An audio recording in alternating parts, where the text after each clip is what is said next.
Guys पहिला मैले आज मोमो बनाउन लागेको छु। पहिला मैले अर्कै डिजाइन बनाउँथेँ हैन।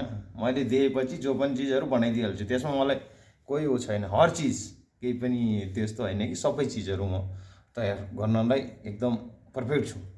आज मैले मोमोको लागि पहिला चिकन किमा गरेँ, त्यसपछि अचारको लागि मैले यो टमाटर उमालेको छु।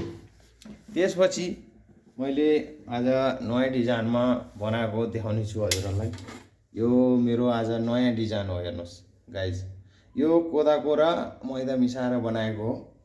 त्यसपछि 2 भाँडो बनिसक्यो, अब 1 भाँडो बन्नी छ। हजुरलाई म भिडियोमा प्रत्यक्ष देखाउँछु, बेलेर देखाउँछु, बनाएर देखाउँछु, हेर्नु होला है। अब मैले यसरी राखेँ किनभने हजुरहरूले देख्नुहुन्न भनेर मैले अलिकति पछाडि राखेको छु। सुरुमा मैले पेडा बनाएको छु।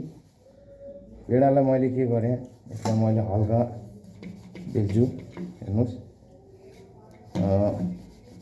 किनभने कोही पनि चिजहरू चाहिँ मैले चाहिँ एकपल्ट देखेपछि त्यसलाई चाहिँ बनाइहाल्छु कि।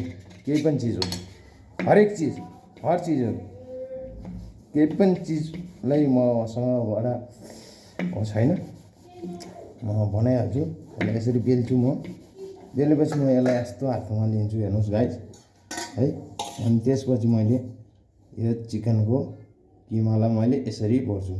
भिडियो लामो हुन्छ भनेर मैले लामो बनाइनँ, धेरै थोरै बनाएँ।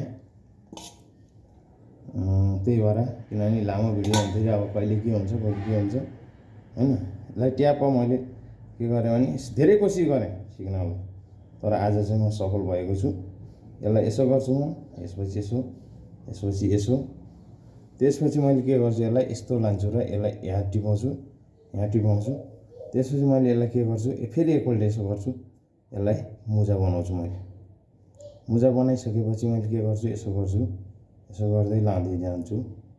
गर्दा गर्दा हजुरको नयाँ डिजाइनको मोमो रेडी हुन्छ। हजुर लगाउनुहोस् हर चिज। त्यसपछि यसलाई ठ्याक्क यसो गर्छु, हेर्नुहोस्।